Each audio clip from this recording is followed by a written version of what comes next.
Everyone, good morning. Welcome back to my channel Jhuma De. আবার চলে আসলাম new আর একটা ব্লগ নিয়ে। আজ ব্লগটা অনেক ইন্টারেস্টিং হবে, তার জন্য সবাইকে রিকোয়েস্ট করছি আমার চ্যানেলে নিউ এসে থাকলে চ্যানেলটা সাবস্ক্রাইব করে বেল আইকনটা ক্লিক করে নিও। তো এখন কটা বাজে জানো? প্রায় 4টা বাজে। তো আমি কিন্তু 3টার থেকে সজাগ।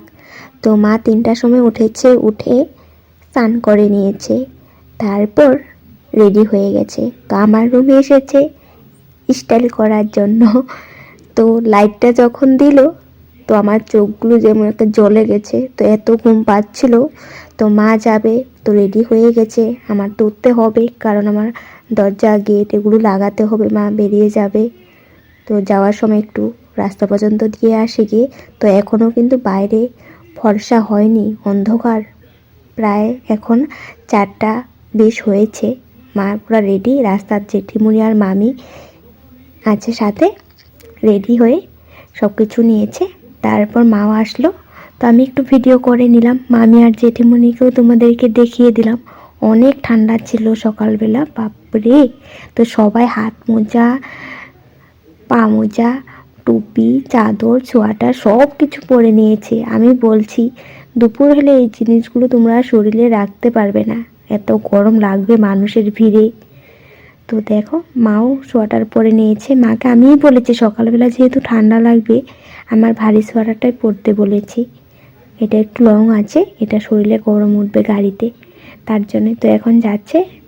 তো জেঠিমণি আবার বলে যাচ্ছে যে ওদেরকে দেখতে, পুচকুদের একবার গিয়ে।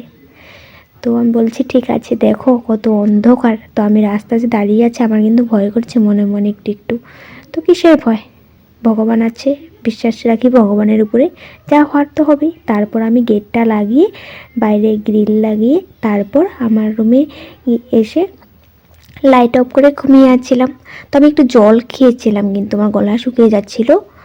তো তারপর আমি সকালবেলা উঠি, তাড়াতাড়ি উঠে পড়ি তারপর, কারণ আমার ঘুম পায়নি আর। তো উঠে যেগুলো বাসি কাজ ছিল, ঘর ঝাড়ো, মোছা, বিছনাবাটি উঠানো, উঠান ঝাড়ু, আজ তো আমার সব কিছু করতে হয়েছে এক এক করে, কারণ মা নেই, সবগুলো কাজ আমাকেই করতে হবে। তারপর ওগুলো সব করে নিয়েছি, তখন আর ব্লগ করিনি, ব্লগে তোমাদের সাথে আর ওগুলো শেয়ার করলাম না। তারপর দেখো আমি যখন ব্লগগুলো এডিট করছিলাম বসে একটু জানলার সামনে, তো আমার ভাই বলছে দিদি স্পাটা কোথায়? আমি বলছি দেখ কে আছে ফ্রিজে। তারপর ওইটা লাগাবে, ওই তো স্ট্রেট করেছে, কিন্তু স্পা একদিনও করেনি। ওই দিন ওই বাজারে গিয়ে সুন্দর করে হেয়ার কাট করে এসেছে। দেখো হেয়ার কাটটা কিন্তু ভালোই লেগেছে ওর না, মাঝের চুলগুলো লম্বা লম্বা থাকলে ওর অনেক ভালো লাগে। তো আমারও ভালো লাগে স্টাইলটা, কিন্তু এত রোগা, খেতে চায় না একদম, খাওয়া নিয়ে এত মর্জি করে। শরীরটা হলে হ্যাঁ ভালো লাগবে চুলের স্টাইলের সাথে, আর পড়াশোনা করে ভালো রেজাল্ট করলে সব কিছুর সাথে ম্যাচ করবে। ব্র্যান্ডেড কাপড় চাইলেও তখন পরলে ভালো লাগবে, কারণ শরীরটা ঠিক থাকবে, পড়াশোনা ঠিক থাকবে, সব কিছুই মানাবে। তো যাই হোক ওগুলো কথা এখন বাদ দিলাম। তো ভাইকে আমি সবসময় এগুলো কথা বুঝাই, যেটুকু আমার কর্তব্য ভাইদের বোঝানো, আমার থেকে ছোটো যেহেতু, যেগুলো ওই এখন বুঝে না। তো যাই হোক পড়াশোনা নিয়ে আমি অনেক কিছু বলি, তো যেতটুকু পারে, আর এখন ওর আমার বুঝানো তো বুঝিয়াই। তো যাই হোক আমি এসে গেছি রান্নাঘরে রান্না করার জন্য। তো ভাত আছে, মা রাত্রেবেলা অনেক ভাত বানিয়েছে, রাত্রে বাবা খায়নি, ভাই খায়নি, তো ভাতগুলো তো রয়েছে, তার জন্য আমি তাড়াতাড়ি রান্নাঘরে চলে আসলাম। এসেই দেখি বাঁধাকপি আধা আধা ছিল, তো ওটাকে কেটে নিয়েছি, বেগুন কেটে নিয়েছি, কুয়াশ আলু ভাজার জন্য কেটেছি, ভাত আছে, অন্য কিছু ছিল না কিন্তু, তার জন্য তাড়াতাড়ি করে ডালটা বসিয়ে দিয়েছি। তো ডালের ফেনাটা উঠিয়ে ফেলে দিচ্ছি আমি। ডাল কিন্তু আমি ভালো করে ধুয়েই বানাই, অনেকেরই দেখি আমি ডাল না ধুয়ে বানিয়ে ফেলে। কীভাবে? ডালে তো অনেক নোংরা থাকে, তার জন্যই। আর আমি কিন্তু ডাল সবসময় যদি না ধুয়ে বানাই না, আমার খেতে পুরো ভালো লাগে না, ঘৃণা চলে আসে আমার। আমি সবসময় ডাল ভালো করে ধুয়ে তারপর বানাই। তো ফেনাটা দেখছো, ফেনাটাও নোংরা নোংরা লাগছে, তো ডাল ধোয়ার পুরো ফেনা নোংরা লাগছে, তো ওটাও ফেলে দিয়েছি। তারপর বেগুন ভাজার জন্য বেগুন কেটেছি, যেহেতু বেগুনটা আমি ভালো করে ধুয়ে নুন হলুদ মাখা করে নিয়েছি। তো ননস্টিকের কড়াইটাতে ভাজছি, কারণ বেগুনগুলোতে না অনেক তেল খায়, অন্য সিলভারের কড়াইতে ভাজলে না অনেক তেল লাগে, তাই ভাবলাম ননস্টিকের কড়াইতে ভাজলে তেলটা কমই হয়ে যাবে ভাজা। আর ডিম সিদ্ধ করব, তো ভাত তো আছেই, ডিম সিদ্ধ, বেগুন ভাজা, ডাল দিয়ে সকালে খাওয়াটা হয়ে যাবে। আর দুপুরের জন্য করব হলো কোয়াশ আলু ভাজা, আর করব হলো বড়া ভাজা। তো ওটাও শেয়ার করব তোমাদের সাথে, দেখতে থাকো। আর হ্যাঁ, আমি কেন বলছি তেল কম খাওয়া ভালো বা মশলাপাতিও কম খাওয়া ভালো, আমি সবসময় বলি এটা, তবু কিন্তু আমরা খাই। বিশেষ করে বেঙ্গলি মানুষেরা না, আমরা যেহেতু অনেক মশলাপাতি তেল এগুলো খাই কিন্তু। তো কারণ বলছি আমি পরে। দেখো আমি ডিম নিয়েছি, ডিমটা এখন সিদ্ধ করে নেব। তো আমাদের মুরগির ডিম কিন্তু, দুটো মুরগি এখন ডিম দেয়। আর দেখো আমি বাঁধাকপিটা যে দিয়েছি, তো বাঁধাকপির বড়া করব, তার জন্য বাঁধাকপিটা এখন একটু ভাপিয়ে নিলাম, ভাপিয়ে জলটা চিপে নিব। আর এদিকে আবার ডিম সিদ্ধটা হয়ে যাচ্ছে, বেগুন ভাজা তো হয়েই গেছে। আর কেন বললাম, সবাইকেই বলছি, আমি বলি না তোমরাও কম মশলাপাতি খাবে, তেল কম খাবে, কারণ এখনের দিনে তেল মশলাপাতি এগুলো থেকে যত রোগ হচ্ছে মানুষের, আর ডাক্তারও কিন্তু এখন এগুলো খেতে না করে। আর দেখবে তোমরা কোরিয়ান মানুষ, লালং কচ্ছারি, অন্য যেগুলো জাতির মানুষ আছে, ওরা কিন্তু মশলাপাতি কম খায়, তাদের স্কিনটাও অনেক ভালো, তাদের অন্য কিছু রোগ নেই। তারপর তাদের হেয়ার গ্রোথও ভালো, হেয়ারও ভালো, সব কিছুই ভালো। কারণ কি জানো, ওরা সবসময় বয়েল খায়, ওরা মশলাপাতি একদম কম খায়। আর আমার একজন ফ্রেন্ডের না পেটে জানি কি রোগ হয়েছে, ভালো করে ধরতে পারেনি এখনও। তো ও বলছিল ও নাকে দিয়ে পাইপ ভরাবে, তারপর নাকি ক্যামেরা দিয়ে দেখবে না কি একটা বলছিল, আমি বুঝিনি কথাটা, ওকে ভালো করে একদিন জিজ্ঞাসা করব, তারপর গিয়ে বলবো। মানে ওর পেটে প্রবলেম হয়েছে, মশলাপাতি একদম খেতে না করেছে, তেল খেতে না করেছে, সব কিছু বয়েল খায় এখন ওই। তার জন্যই ভাবলাম যে মানুষের রোগ হতে আর কদিন না, তার জন্য নিজে সামলিয়ে যেতটুকু পারো নিজে চলা উচিত। তো যাই হোক, দেখো আমি এখন করছি হলো ওই যে কোয়াশ আলু ভাজাটা, আর বেগুন ভাজা, ডিম সিদ্ধ হয়ে গেছে। তো ভাইদের বলছি এখন খেয়ে নে ভাত, তো আমিও একটু খেয়ে নেব। আমি এখন ভাজাটা বসিয়ে দিচ্ছি, ভাজাটা বসিয়ে দিয়ে তারপর খাবো। আর ভাজাটাতে আমি নুন, হলুদ, কাঁচা লঙ্কা দিয়ে দিয়েছি, তারপর কালি জিরে ফোড়ন দিলাম, দেখলে তো। তো এখন একটু নাড়াচাড়া করে ঢেকে দেবো।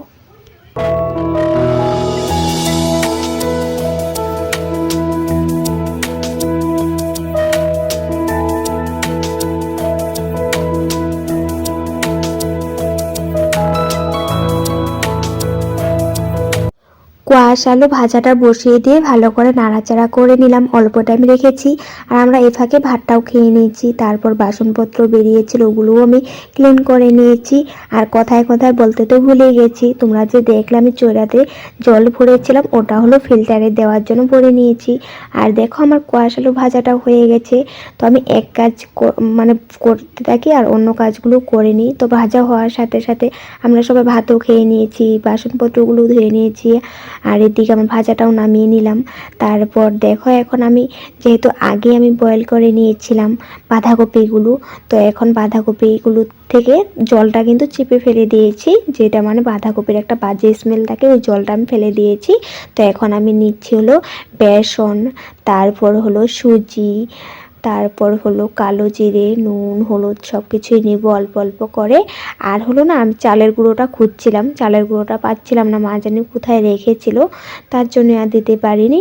তারপর এই দেখো একটু মশলা, এই মশলাটাতে আছে রসুন, আদা, পেঁয়াজ, কাঁচা লঙ্কা, সব কিছু। মানে ওটা আগের দিনে মশলা করেছিলাম তো চিকেনের জন্য, ওটা ফ্রিজে অল্প রেখে দেওয়া হয়েছিল, তো ওখান থেকে আমি দিয়েছি। আর কালো জিরে ওটাও দিয়ে দিলাম। তারপর ভাবলাম মশলাটা একটু কম হয়ে যাবে, মানে দেখো মশলা খাওয়াতে আমি আবার একদিকে বলছি মশলা কম খাওয়া ভালো, কিন্তু আমাদের জিভের জন্য না আমরা অনেক সময় ভুল করে ফেলি।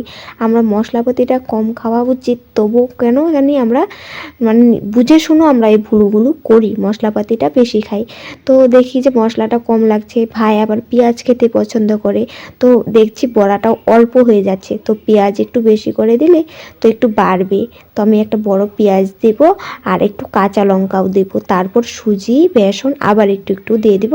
তো বড়াটা অনেকখানি হয়ে যাবে, সবারও হয়ে যাবে। কারণ দেখবে এগুলো বড়া হোক ভাজা হোক সবার না খেতে ভালো লাগে গরম গরম। তো অনেক সময় তো খালিই খেয়ে নেয় ভাজা হতে থাকলে, চার চোখে পড়ে তো খায়, তার জন্য এগুলো একটু বেশি করে করলেও মানে হয়ে যায়। তারপর মাখার পরে যখন দেখছিলাম যে একটু কম কম লাগছে, তার জন্য পরে আবার গিয়ে এগুলো আমি নিলাম, পেঁয়াজ, কাঁচা লঙ্কা, আবার একটু দিব বেসন, হলুদ, হলুদটা দিব না, বেসন আর সুজি এগুলো দিব, আর একটু ধনা পাতাও নিয়েছি, তখন তো আর দেইনি, তো এখন দিয়ে দিচ্ছি। তো এখন আবার দিয়ে আবার একটু সব কিছু মিলিয়ে আবার একটু মাখা করব। মাখা করে আবার অল্প টাইমের জন্য কিন্তু আমি ঢেকে রেখে দেবো। অল্প টাইম বলতে গেলে আমাদের তো সকালে সবার খাওয়া দাওয়া হয়ে গেছে, আর দুপুরে খাওয়া দাওয়া হতে তো দেরি আছে, সবারই দেরি আছে, কারণ বিকালে আবার দুধ আসবে, ভাই আবার দুধ চাল করবে, তারপর ভাত খেতে চায় না, তখন খেতে খেতে 4টা সন্ধ্যায় বাজিয়ে দেয়। তো বাবাও ওরকমই করে, বাবাও যদি বিকেলে আসে খেতে চায় না, তো বাবা ব্যস্ত থাকে অন্য কিছু কাজ নিয়ে, তারপর এরকম করে খাওয়া হয় না, আর আমরাও মানে মোবাইল নিয়ে ব্যস্ত থাকি, তো খেতে খেতে দেরি হয়ে যায় দুপুরে খাওয়াটা। তার জন্য ভাবলাম বড়াটা আমি গরম গরম ভাজা করব, এখন আমি মেখে রেখে দিই, তো একদম সুন্দর করে সফট হয়ে যাবে, কারণ সুজি দিয়েছি, সুজিটাও ফুলবে, বেসনটাও ফুলবে, তার জন্য আমি একটু জল দিয়েছি, কারণ আমি বাঁধাকপির জলটা তো একদমই ফেলে দিয়েছিলাম, একটু জল দিলে সফট হয়ে যাবে, আর ধনে পাতাও দিয়েছি, ভালোই লাগবে। তার জন্য মাখা করে আমি অল্প টাইমের জন্য, অল্প টাইম বললামই না, যখন মানে ভাত খাবো আবার দুপুরের খাওয়া দাওয়া করব, তখন বড়াগুলি ভাজবো। আর ভাত, রাত্রের ভাত যা আসলো ওটা তো আমরা সকালে খেয়েছি, ভাতটা আমি বানাইনি। তো আমার ডাল আর হলো ভাজাটা কিন্তু হয়ে গেছে, কোয়াশ আলু ভাজাটাও হয়ে গেছে দেখলেই, আর ভাতটা আমি এখন বানাইনি, ডালটা হয়ে গেছে। তো এখন আমি একটু মানে সাজগোজ করলাম, মানে একটু সিম্পলভাবে সাজগোজ করে নিলাম, ফ্রেশ হয়ে গেলাম। তখনই না আমার একজন ফ্রেন্ড আসলো, তো ওই আসার পর আর ওকে আর দেখাইনি, কারণ সবাই তো আর ব্লগে আসতে চায় না, তার জন্য দেখাইনি। তারপর বাইরে একটু বসে আছিলাম, ওই অনলাইন শপিং করবে ওইগুলো দেখছিল, আর তারপরে একটু কথা বললাম, বগুড়ি বলছিল বগুড়ি মাখা করলে ভালো লাগে খেতে, আর ওয়েদারটা ঠান্ডা ঠান্ডা ছিল, তার জন্য বগুড়ি মাখা, আর তখন সময়টাও ছিল না, আর ওই ভাত খেয়েছে এসেছিলো, তুই একটা বগুড়ি এমনিতে খেয়েছে, তারপরে বলছে চল এক জায়গাতে যাই। আমি বলছি চল, মানে আমাদের এখানে একজন বৌদি এরকম মানে টুকটাক কসমেটিক জামা কাপড় শপিং মানে বিক্রি করে ঘরেতেই। তারপর গিয়েছি, যাওয়ার পর ওই মানে একটা চেন কিনবে বলছিল, সিম্পল চেন, তারপর টুকটাক ওইও দেখছিল। তারপর না আমার কানেরগুলোতে চোখ পড়ে, তো কানেরগুলো দেখে আমার ভালো লেগেছে, আর কাটাগুলো দেখে ভালো লেগেছে। তো লাভ দুটো, যে একটা পিঙ্ক কালার আর রেড কালার লাভ কাটারা দেখলে, ও দুটো আমি নিয়েছি। আর এই যে আমি যখনই গিয়ে আমার কানেরটাতে চোখ পড়েছে, ওই কানেরটা নিয়েছি। জানো, মাত্র 40 টাকাতে আমি এই কানেরগুলো নিয়েছি। অনলাইনে কিনতে গেলে এই কানেরটার দামই নিবে 150 টাকা, সত্যি বলছি না, 150 কিন্তু নিবে, কারণ ডেলিভারি চার্জ ওরা 50 টাকা কাটবে আর 100 টাকা। এরকম সিম্পল কানেরগুলো 150 টাকা থাকে কিন্তু। আর হলো যেগুলো মেলাতে আসে, মেলাতে 50 টাকা 60 টাকাতে পাওয়া যায়, কিন্তু মেলাতে আবার অনেক সময় দেখবি পাথর থাকবে না, ওটা থাকবে না, ওটা থাকবে না, ঘরে আনার পর দেখা যায়, তখন তো আমরা রিটার্নও করতে পারি না। আর হলো ওদের থেকে এনেছি, তো দেখে শুনে ভালো করে আনতে পেরেছি, আর কানেরটা ভালোও লাগছিল দেখে। আর একটা ব্ল্যাক কালারের ছিল দেখলে না, তো ওটা আর নিলাম না, আমার এটাই ভালো লেগেছে, কুর্তির সাথে ভালো মানাবে, তার জন্য নিয়েছি। আর শর্টস রিলস এগুলো বানাতে তো অনেক কিছু জিনিসপত্র লাগে, জানোই তো। তো আমি আবার ঘরে এসে পরে দেখাচ্ছি ভাইকে, তো ভাই বলছে ভালোই লেগেছে। তারপর আমার ফ্রেন্ডেরও ভালো লেগেছে, তো ওর জন্য দামটা বলছিল না। তারপর আমি বৌদিকে বলেছি, বৌদি আমি 40 টাকা দেবে। বলছে যে ঠিক আছে নিয়ে যাও, কাউকে কিন্তু বলবে না, কিন্তু আমি ব্লগেতে সবাইকে বলে দিয়েছি 40 টাকা দিয়ে কিনেছি। তো কানেরটি ভালো লেগেছে তাই বলেই দিলাম, 40 টাকাতে এত সুন্দর কানের পেয়েছি। তারপর দেখো আমি এসে গেছি রান্নাঘরে, ভাতটা বানিয়ে নিলাম, তারপর এখন বড়াগুলো ভাজা করে নেব। যেই কড়াইটাতে আমি কোয়াশ আলু ভাজা করেছিলাম, ওই কড়াইটাতে কিন্তু বড়া ভাজা করব। আর এখন প্রায় 2:30 বাজে, কিন্তু আমি ভাতটা নামিয়ে নিয়েছি আর বড়াগুলো ভাজছি। বড়া ভাজা না দিতে থেকেই আমি সবাইকে ডাকছি ভাত খাওয়ার জন্য, কারণ আমি জানি ওরা তো ডাকার পরও আধা ঘন্টা লাগিয়ে দিবে, 30 মিনিট পর আসবে কে, কেউ মোবাইল নিয়ে ব্যস্ত, কেউ অন্য কাজে ব্যস্ত, কেউ আসবেই না। তো আমি তো ডাকাডাকি করছি কথাটা, কেউ কিন্তু লড়ছেই না খাওয়ার জন্য। আমি জানি খেতে খেতে 3টে 3:30 বেজে যাবে, তার জন্য আগে থেকে সবাইকে ডাকছি। তারপর কি আমি বড়াগুলো ভাজছি, আর 2-একটা শর্টসও বানিয়েছি, তোমরা হয়তো আমার চ্যানেলে দেখেছই রান্নাঘর থেকে শর্টস বানিয়েছি। এই টাইমটাতে বড়াগুলো ভাজছিলাম আর সবাইকে ডাকছি, তো কেউ আসে না। তারপর আমি যেহেতু আজ কোনো শর্টস বানাইনি, তার জন্য ভাবলাম বড়া হতে থাকুক। আর যখন আমি বড়াগুলো ভাজা করছি একদম গ্যাসটা কম করে দিয়েছি, আর তেল তো দিয়েছি, যেটুকু দিয়েছি ওইটুকুতে আমার বড়াগুলো সুন্দর করে ভাজা হয়ে যাবে। তোমরাও দেখে নাও কম তেলেতে কিভাবে বড়া ভাজা করবে। আমি সবগুলো বড়া দিয়ে দিয়েছি কিন্তু, কারণ অল্প একটু রেখে আর কি লাভ, যেটুকু আছে পুরোটুকুই দিয়ে দিয়েছি। তো নাড়াচাড়া করে এপিট উপিট করে এই তেলেতেই ভাজা হয়ে যাবে সুন্দর করে। আর তেল কম হয়েছে বলে ভেবো না, সুন্দর করে হয়ে যাবে। তোমরা নিজেই দেখো, যেটুকু তেল দিয়েছি সবগুলো বড়া সুন্দর করে হয়ে যাচ্ছে। আর যেটুকু পারা নিজেদের সম্ভব, যে আমরা তো তেল মশলা এগুলো কম খাওয়া ভালো। তো পকোড়ার মতো ভেজে দিলে তো একদম মানে অনেক তেলে পকোড়া ভাজলেই ভালো লাগে। তো পকোড়া তো না, এটা বড়ার মতন করে নিচ্ছি। আর তো পকোড়ায় এরকম করে পকোড়াও ভাজতে পারো, অনেক ভালো লাগবে চায়ের সাথে খেতেও। তো কেউ তো আর আসে না, আমি তো বড়াগুলো ভাজা করছি আর ডাকছি, কেউই আসে না কিন্তু খাওয়ার জন্য। তারপর আমি কয়েকটা দাঁড়িয়ে দাঁড়িয়ে রান্নাঘরেতেই শর্টস বানিয়ে নিচ্ছি। আর বড়াগুলো যেহেতু আমি কম গ্যাসেতে কম জালে বানাচ্ছি, তো অনেক সময় লাগবে বড়াটা হতো, তার জন্য আর কি বড়া হচ্ছিলো দেখছিলাম আর শর্টস বানাচ্ছিলাম।